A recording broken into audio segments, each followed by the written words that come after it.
जय श्री राम। तो नमस्कार दोस्तों, कैसे हो आप सब लोग। तो आज की कहानी शुरू करते हैं। आज की कहानी जिसका नाम है एक डायन थी। तो कहानी शुरू होती है। स्थान भारत का एक दूर दराज वाला गांव। रात का वक्त और शाम धीरे धीरे ढलती हुई रात की तरफ बढ़ रही है। घड़ी में 7 के करीब बज रहे हैं। माहौल एक झोपड़ी के अंदर और बाहर भी बहुत से लोग जमा हुए हैं। जितने भी लोग वहाँ हैं उन सब के हाथों में जलती हुई मशालें हैं। उनकी आंखें रक्तवर्णीय हो गई है। किसी के भी चेहरे पर मानवीय भाव नहीं दिख रहे हैं। झोपड़ी के अंदर खंबे से सटकर वो औरत बैठी है। औरत जिसका असली नाम किसी को भी पता नहीं है। सालों हो गए उसे गांव में आए हुए। उसने अपना नाम अब तक किसी को नहीं बताया था। वैसे गांव वाले उसे गुना कहते थे। गुना क्योंकि वो गुनिया का व्यवसाय करती थी। गुनिया यानी ऐसी औरत जो भूत, प्रेत, डायनो और याकिनी शाकिनी को औरतों के शरीर से बाहर निकालती है। सिर्फ औरतों के शरीर से, मर्दों की नहीं। मर्दों के लिए ये काम ओझा करते हैं। शाम 5 बजे तक सब कुछ ठीक था, बिल्कुल ठीक। गुना रोज की तरह अपने काम में मशगूल थी। तभी झोपड़ी के दरवाजे में कोई आया। उसे देखते ही गुना डर से सहम गई। दरवाजे में उसका देवर भुजंग खड़ा था। भुजंग के साथ सरपंच, उप सरपंच और 2-3 गांव वाले भी थे। भुजंग को देखते ही गुना को कुछ भी सूझ नहीं रहा था कि वो अब क्या करे। वो जैसी खड़ी थी वैसी ही खड़ी रह गई, स्थिर और स्तब्ध। उसकी आंखें डर से जैसे सहम गई थी। वो बेचैन हो उठी थी। उसके अंदर एक तूफान सा खोल रहा था। गुना आगे बढ़ा और सरपंच की तरफ देखते हुए उसने कहा, भुजंग का पूरा नाम भुजंग गुना था। वो खुद को गुना कहता था क्योंकि वो भी एक ओझा था और औरतों के अंदर से और मर्दों के अंदर से भी वो भूत प्रेतों को बाहर निकालता था।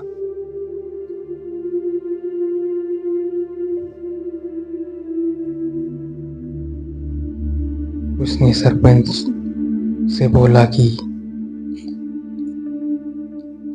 सरपंच जी, मैं इसे सालों से खोज रहा हूं। मुझे नहीं पता था ये साली यहाँ आकर बसी है। गुना को पैनी नजरों से देखते हुए भुजंग ने सरपंच से कहा, पर क्या किया इसने। उप सरपंच बोला, आपके गांव में जब से ये आई है तब से आपने एक बात गौर नहीं की। आपके गांव में बच्चे अगर 2 हो या 3 हो तो एक बच्चा पेट बाहर आकर और बहुत पतला होकर मर रहा है ना। भुजंग ने सबकी तरफ देखते हुए कहा, हाँ ऐसा हो तो रहा है। पर पुलिस पाटिल कहता है कि ये कुपोषण की वजह से होता है, मतलब वो आयोडीन वगैरह कम पड़ने की वजह से। ये भूत प्रेत का कोई नहीं है, चक्कर नहीं ना ऐसा। ओ, पुलिस पाटिल ने हमें बताया था। हाँ, ऐसा कहते हुए सरपंच ने भुजंग की तरफ देखा। तभी बाहर एक आदमी दौड़ते हुए आया। वो आदमी बहुत तेजी से आया था। अब वो हाँफ रहा था। उसने हाँफते हुए सबकी तरफ देखा और वो सरपंच के पास चला आया। उसने सरपंच के कान में कुछ बताया और सरपंच की आंखें बड़ी हो गई। उसने बताया था कि सरपंच का इकलौता बेटा मर गया है।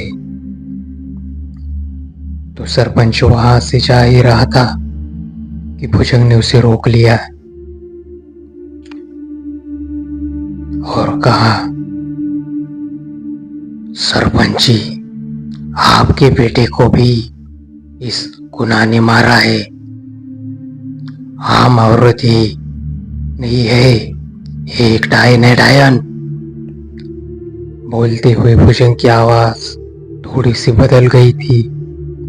उसकी आवाज में एक अजीब सी खरखराहट सुनाई दे रही थी।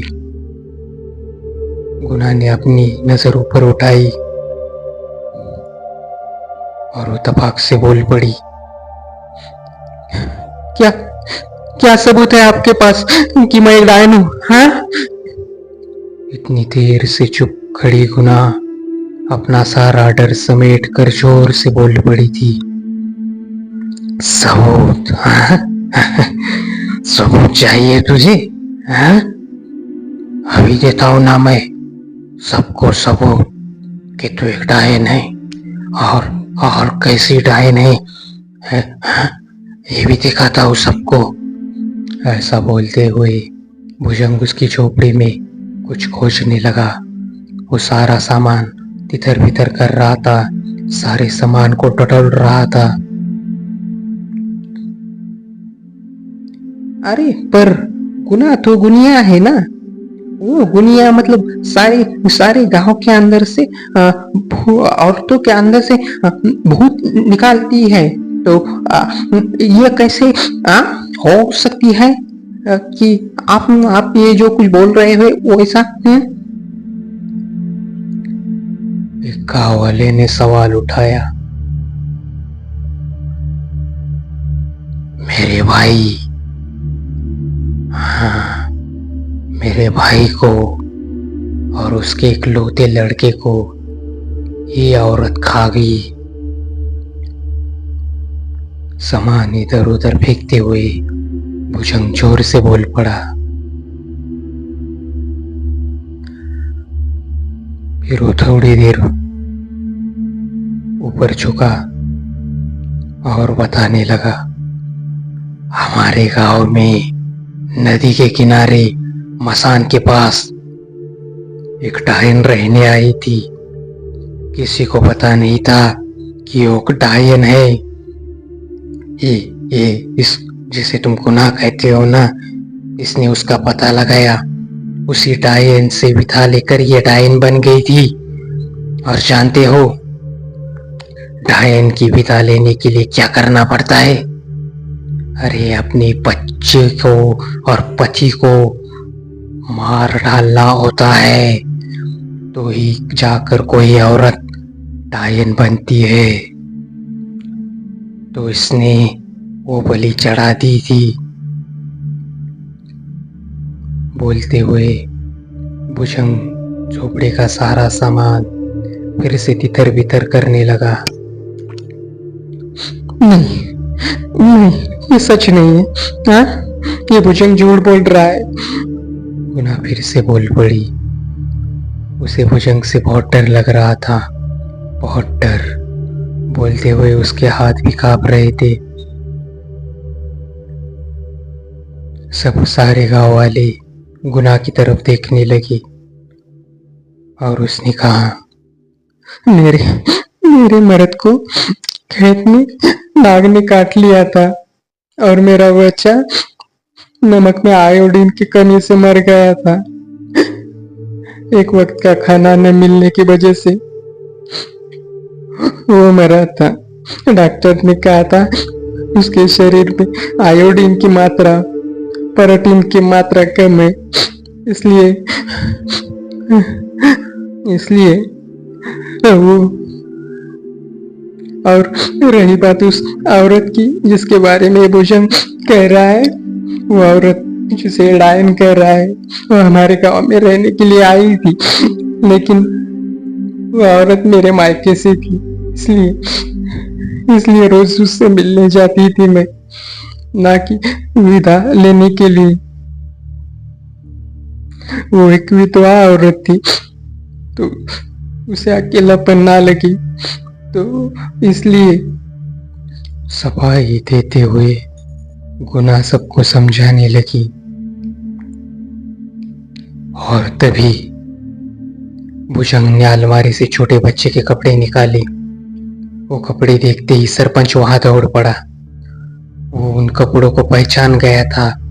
ये उसके बेटे के कपड़े थे, उसका बेटा जो अभी मरा पड़ा था। भुजंग को कुछ कहने की जरूरत ही नहीं पड़ी।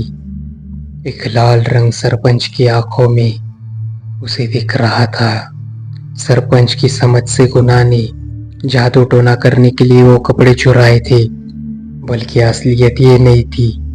असलियत तो ये थी कि ये कपड़े सरपंच की बीवी ने गुना को सिलाई के लिए दिए थे।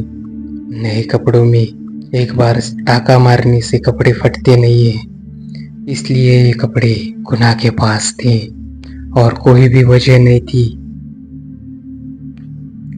और रही बात भुजंग की, तो गुना के पति के मर जाने के बाद भुजंग गुना को बुरी नजरों से देखने लगा था। दरअसल गुना की शादी भुजंग के भाई के साथ होने से पहले भुजंग का दिल गुना पर आ गया था। हर साल गांव के मेले में जब गुना आती तो भुजंग यही सोचता कि उसकी बीवी अगर कोई बनेगी तो वो गुना ही होगी। वो गुना को मन ही मन चाहता था, लेकिन उसकी चाहत बहुत विकृत थी और नियति उसके साथ खेल गई। नियति को कुछ और ही मंजूर था। भुजंग के भाई ने गुना से शादी कर ली। बाद में भुजंग ने गुना को डायन के नाम से सारे गांव में बदनाम कर दिया। हालांकि वो खुद भी ओझा था और उसके लिए ये काम बहुत आसान था, क्योंकि गुना शादी से पहले गुनिया का काम करती थी।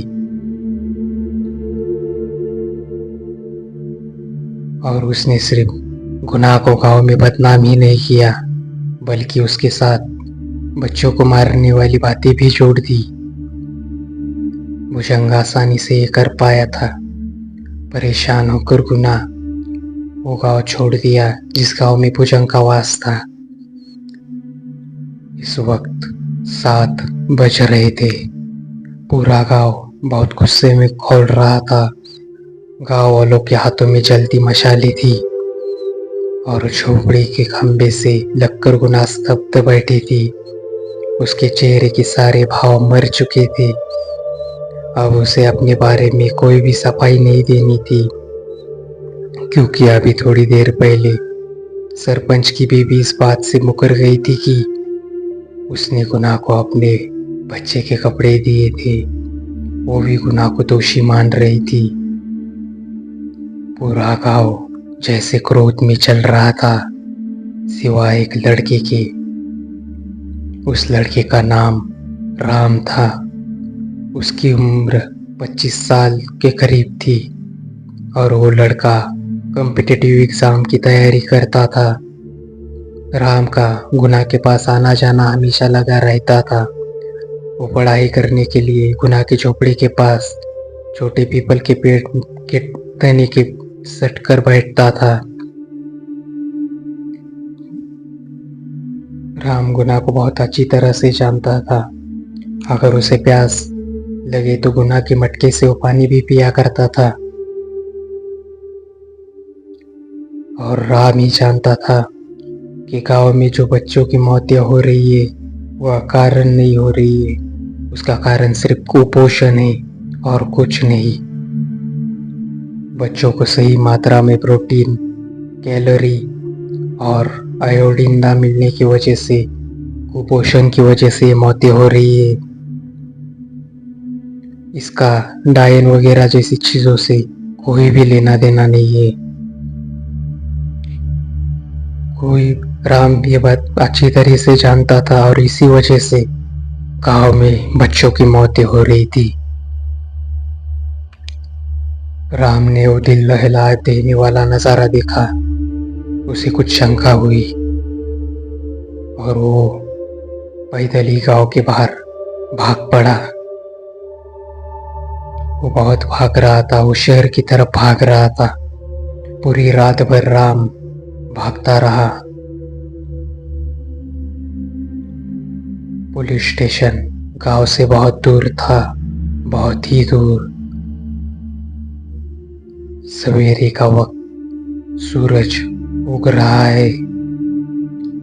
सुबह सूरज की किरणों के साथ राम पुलिस को लेकर गांव में चला आया। उसने पुलिस की गाड़ी को दाएं बाएं करते हुए गुना की झोपड़ी के पास लाकर खड़ा कर दिया। पर गुना की झोपड़ी वहां कहाँ थी? राम की नजरें गुना की झोपड़ी को ढूंढ रही थी, पर राम को सब तरफ राख ही राख नजर आ रही थी।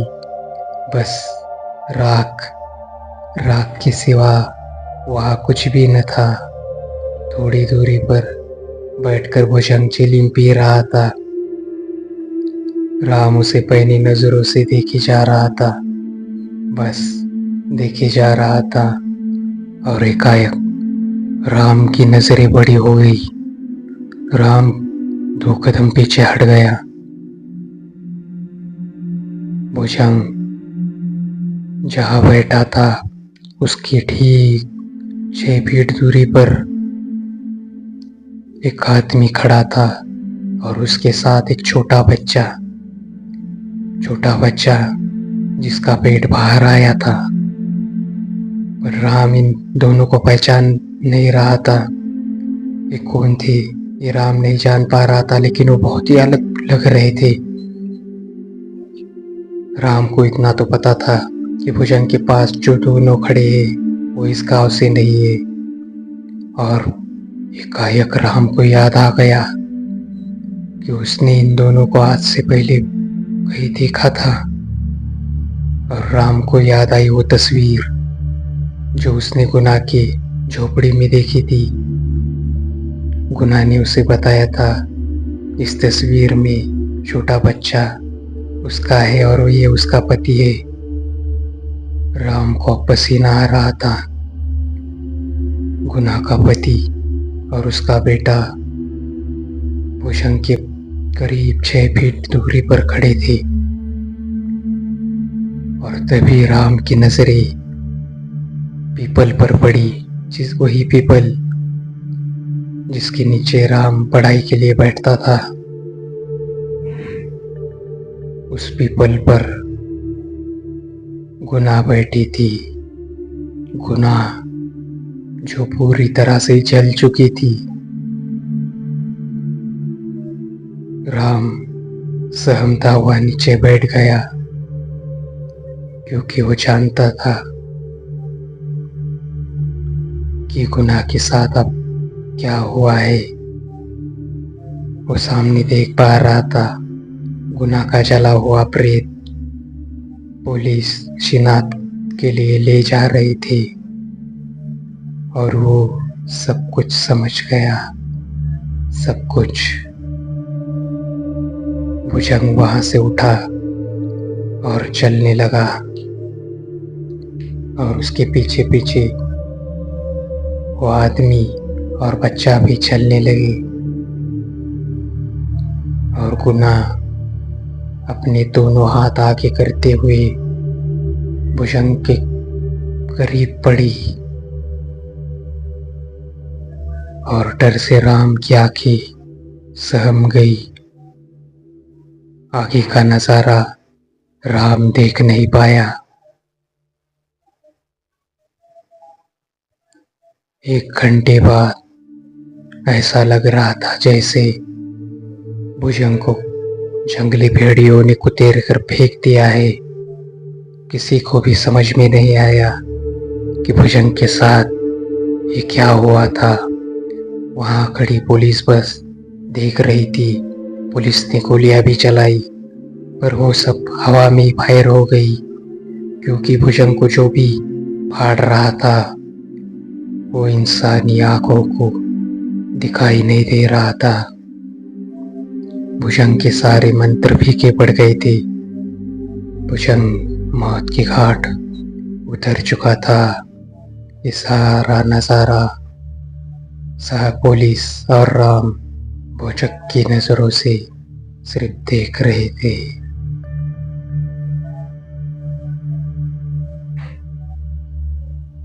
तो उम्मीद करता हूँ आपको ये कहानी पसंद आई होगी।